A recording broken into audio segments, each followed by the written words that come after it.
Ұры-қарының көбейгені құқық қорғау саласы үшін жақсы көрсеткіш емес. Адамдардың наразылығына қарамастан Теміртау қаласының құқық бұзушылық көрсеткіші тұрақты қылмыстық жағдай туралы және жасалған қылмыстардың айтарлықтай төмендеуін жеткізеді.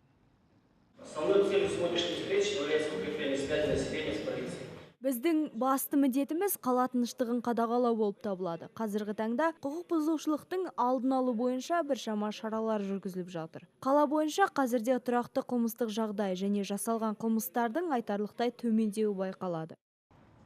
Жылдың басынан бастап 300-ден астам қылмыстық іс тәркіленген. Бұл 2017 жылмен салыстырғанда ауыр және ерекше ауыр қылмыстардың төмендеуін көрсетеді. Зорлық-зомбылық көрсеткіштерінің саны 3 есе азайған.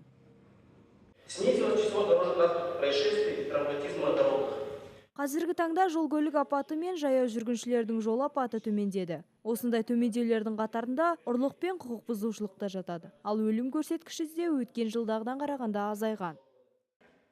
Қалада статистика бойынша қылмыстар санының төмендеуі байқалады. Алайда, Қарағанды облысының ішкі істер департаментінің бастығы Мергенбай Жапаров Теміртау азаматтарымен кездесуде тұрғындар бірінен соң бірі тұрып шағымдарын жеткізіп, қылмыстық істер жасалғанын, ал оған қарсы ешқандай шара қолданылмағанын айтып жеткізеді.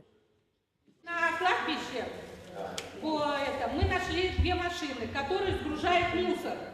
Зират жанынан біз қоқыс таситын 2 көлік көрдік. Біз полиция бөлімшесіне хабарласып шағымдандық. Олар келіп жағдайдың мән-жайын бақылап тексерді. Бір қала тұрғынынан тіпті ұрылар зейнетақысын жымқырып кеткен. Өзінің осындай шағыммен ол жергілікті полиция бөлімшесіне хабар бергенімен нәтиже болмағанын айтады.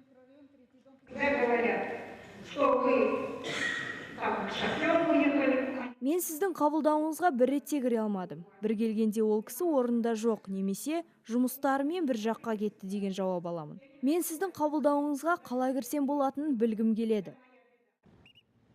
Құқық қорғау органдарының өкілдерімен заңның үстемдігін қамтамасыз ету және қала тұрғындарының қауіпсіздігін қамтамасыз ету шаралары жалғасуда. Қылмыстың ұлғаюы немесе төмендеуі ең алдымен аймақтық әлеуметтік тұрақтылық деңгейіне байланысты. Облыстық ішкі істер департаментінің бастығы полицейге қатысты барлық шағымдар тексеріліп, тиісті шаралар қолданылатынын айтып жеткізді.